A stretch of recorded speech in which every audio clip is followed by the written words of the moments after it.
isn't one thing wrong with it, it's everything. As well as the stuttering engine and the slick tyres, it's turned out to be a beast to balance, especially with a suitcase on the carrier. I nurse it along, glad no one's around to see what a fool I'm making of myself. The turning I want comes up on the right, beyond the thatched roof of the new hotel. I'm congratulating myself that I've only got a mile or so more to go when the engine gives out a rattling belch of blue smoke and comes to a halt. I manage to get off before the bike tips onto the ground, taking a slice out of my ankle as it falls. The last-minute things I stuffed into a basket and tied to the handlebars spill out over the wet road. I let the bike lie while I collect up my scattered possessions. Hairbrush and comb, purse, and a notebook that by sod's law has fallen into a patch of mud. I swipe the worst of the muck off with my glove, shove everything back in the basket.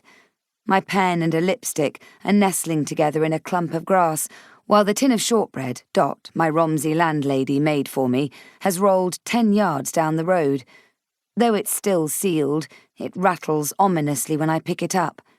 It was meant as a thank you gift for the couple who are going to put me up for the next few weeks, though now it looks as if it will have to be a sorry I broke it, but it should still taste all right kind of thing. Another muddy wipe of the glove, and I'm ready to wrestle with the bike again. I heave it back onto its wheels, but there's a strong smell of petrol, and an iridescent pool of fuel sloshes across the road. Cursing, I try to get the bike to start, but it's no good. The lane goes uphill from here, and it's too heavy to pedal without the engine. I'm tempted to abandon it, but I think about the £5 and what we've been told about not leaving the means of transport available for a possible enemy, and start to push. As I walk, I remind myself of all the reasons a temporary assignment away from Romsey is a good idea.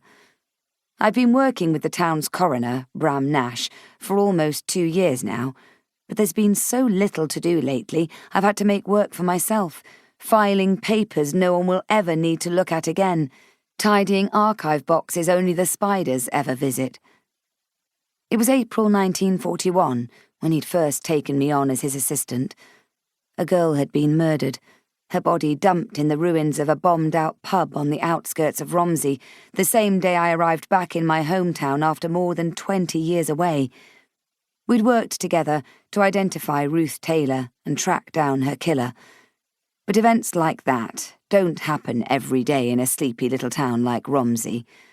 Though there's been other work to do, unexpected deaths that have required the coroner's attention, we both know I've not been earning my salary. Trouble is, we can't forget what happened between us, rub along casually as colleagues or even friends. There's always a sense of tension. It was all right when we were busy, but since things have got slack, I found myself thinking about the personal stuff, wishing we hadn't made such a mess of our relationship. The sex. Sometimes I've seen it in his eyes too, in the brusque way he avoids any kind of physical contact. Any contact at all that isn't directly to do with work, come to that. We don't discuss it. How can we? I'd have to say I regret it. And I don't, despite everything. But what he feels, I can't even begin to guess. Back when we were children, Bram and I were friends. There was a gang of us, the rest all boys, all older than me.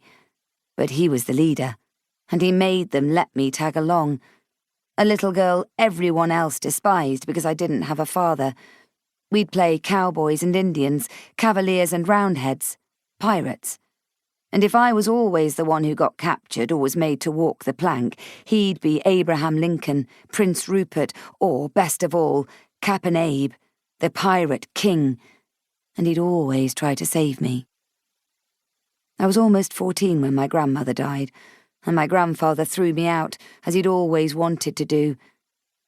I was a bastard who'd brought shame on the family, and he wanted nothing more to do with me. Not long after that, I heard the boys from the gang had all gone off to war. Jem, the policeman's son, had come home unscathed from the trenches, but my uncle, Mike, more like a brother to me, Bert, the farmer's son, and scruffy little Billy Stewart, had died.